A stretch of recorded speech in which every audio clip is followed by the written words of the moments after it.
साथ है प्रिया मैम। प्रिया मैम अभी हाल ही में सुर्खियां बटोर रही हैं खान सर की शादी में, बहुत सारे वीडियोस जो है वायरल हो रहे हैं। क्यों मैम बताइए, कितना एंजॉय किया आपने वहां पे शादी में जाके? मैंने तो बहुत बढ़िया एंजॉय किया। मैनेजमेंट जो था वो बहुत जबरदस्त था, सारी सिक्योरिटीज और सारी चीजें एक एक बहुत तरीके से सीक्वेंस में सब चीजें थी। और खाना आपको पता ही है, बहुत 100-200 से ज्यादा भोग थे। मैंने तो दाल चावल ही खाए क्योंकि मैं मुलाकात करते करते इतनी ज्यादा थक गई थी कि लास्ट में आके मैंने सोचा कि बैठ जाती हूँ और आराम से दाल चावल खा लेती हूँ, सेहत के लिए ज्यादा बेहतर रहेगा। तो मतलब आपने इतने भोग के बाद सिर्फ दाल चावल खाए? आपकी मैंने एक वीडियो भी वायरल देखी है जिसमें खान सर आपसे कुछ बात कर रहे हैं, तो क्या ऐसी गुफ्तगू चल रही थी स्टेज के ऊपर जब बहुत सारे लोगों की लाइन भी लगी थी, उसके बावजूद आपसे वो मतलब कुछ बात करने लगे हुए थे?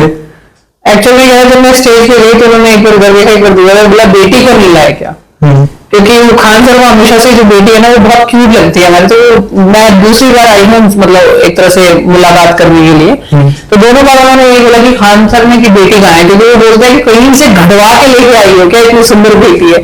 तो बेटी के बारे में हमेशा पूछते हैं।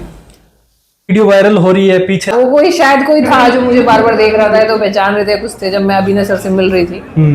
तो ऐसा था, वो पीछे पता नहीं कोई बार बार देख रहा था, मैंने भी देखा। बिल्कुल ऐसा होता है जैसे कॉलोनी की आंटी वगैरह होती है, अच्छा ये लड़के से बात कर रही है, ओहो इस तरह का कुछ था। ऐसा लगा।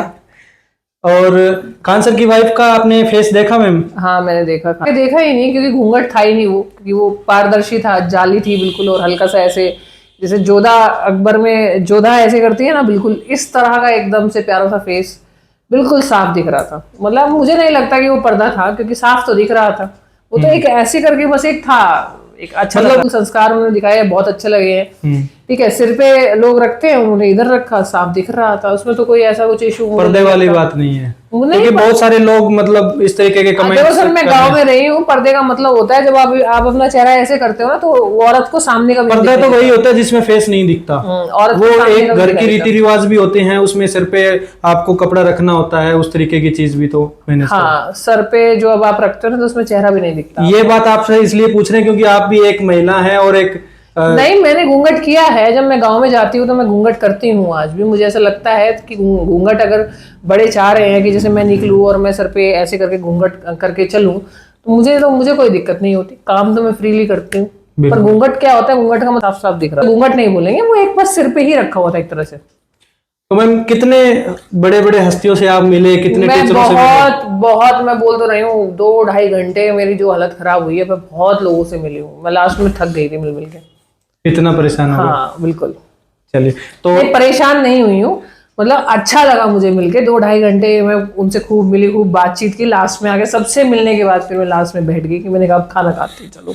पटना आके कैसा महसूस किया? बहुत बेहतरीन महसूस हो रहा है, और ऐसा लग रहा है कि पटना तो गढ़ ही है अपना। जैसे मोदी जी कहते हैं ना हर एक उसमें कि काश मैं यहीं की भूमि से जन्म लूं, तो मुझे वो डायलॉग मारना चाहिए कि हाँ, मुझे ऐसा है कि मुझे जन्म शायद यहीं से लेना चाहिए था, पटना से जन्म लेना चाहते हैं। हाँ, फिर हम बोलते हो अरे भैया क्या कर रहे हो। ठीक है।